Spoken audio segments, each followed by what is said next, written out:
Tom Reed, The Athletic.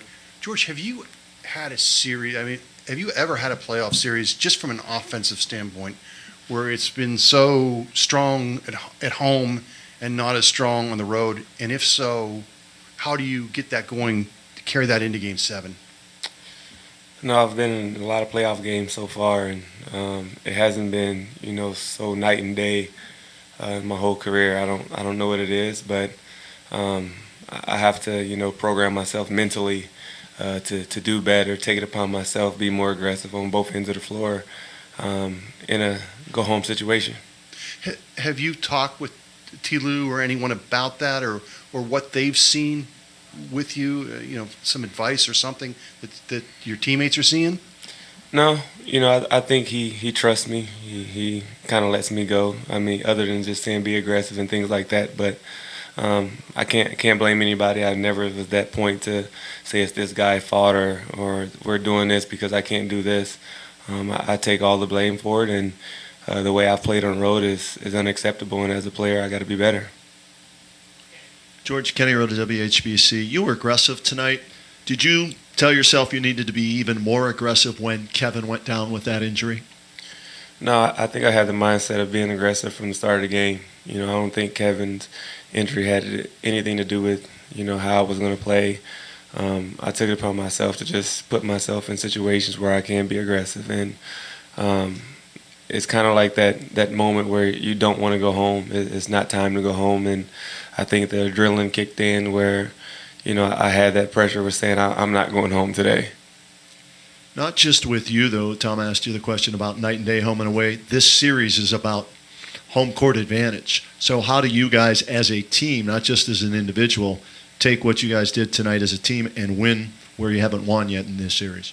I mean, it's going to be tough. No team's won there in this playoff so far. So we got to try to be the first. We know it's going to be a tough atmosphere and a crazy time, but, we got to focus on just one game. I think if we take that same energy from tip-off that we brought tonight, I think we'll be fine. But we can't go in there and settle. We can't go in there and get back on our heels. We got to go put the pressure on them. George, we've seen you play 2 elimination games now with the Cavs, Game 7 against the Pacers, and then tonight. And in both games, you seem to go to the hole. Like seemed like that was your game plan. Why, when you absolutely have to have it game, why then to go to the rim? I don't know. I think it's just a overall, like I said, mindset. The thing that to say if the jump shot's not falling, be aggressive. I felt like, last couple games, in Boston, I may settle a little bit for a couple jump shots and things like that, or kind of, went away, and didn't insert myself in the offense and things like that. So just take it upon myself of, trying to be there for my teammates, knowing that my play from last game was unacceptable. So the first thing I did was, just try to get to the basket, get some easy looks. And I think, driving to the basket opens up, the feeling of your game with jump shots going in, things like that. But just the mindset of just attacking early. And then the guys that Ty's relying on, you guys are, other than Jordan and Larry, I guess, you're all veterans. You've been there a bunch of times. So with that in mind, did LeBron have any special message before tonight? Can you share with what he may have said in any huddles or anything like that? I mean, he says what he needs to say. There's nothing out the ordinary. He said just leave it all on the floor, be determined, play hard, and win this game. Just focus on this game to give ourselves a chance, and that's all he said. And I think, every guy, rallied around that and gave ourselves a chance. George, what are these? I know this is a hard question, but you've waited this long to get to the finals. What do you think these next 36 hours are going to be for you? Having made so many of the playoffs so many times, I think you've been to a Game 7 in a conference final one other time. What's going through your mind emotionally for this opportunity?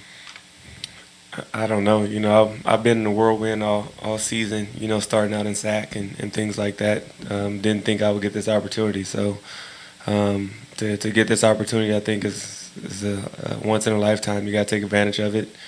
I have to focus and try to do the same things that I prepared today to take into Sunday. And, it sounds funny, but I have to go find my Chipotle barbacoa.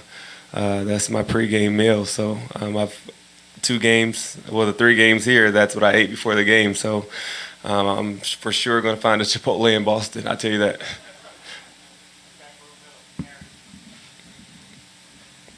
George, Aaron Goldhammer, ESPN Cleveland. What's salsa first on the burrito? No, I just get regular tacos with barbacoa and guacamole. That's it. Thank you. The third quarter tonight, it's been a problem for the Cavs at times in these playoffs and this year. You had 12 points in the third. What was your approach coming out of halftime?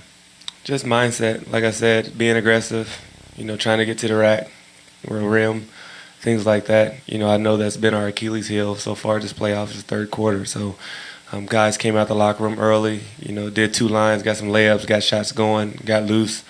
We said the first 3 minutes of the third quarter we need to make a statement and impact the game.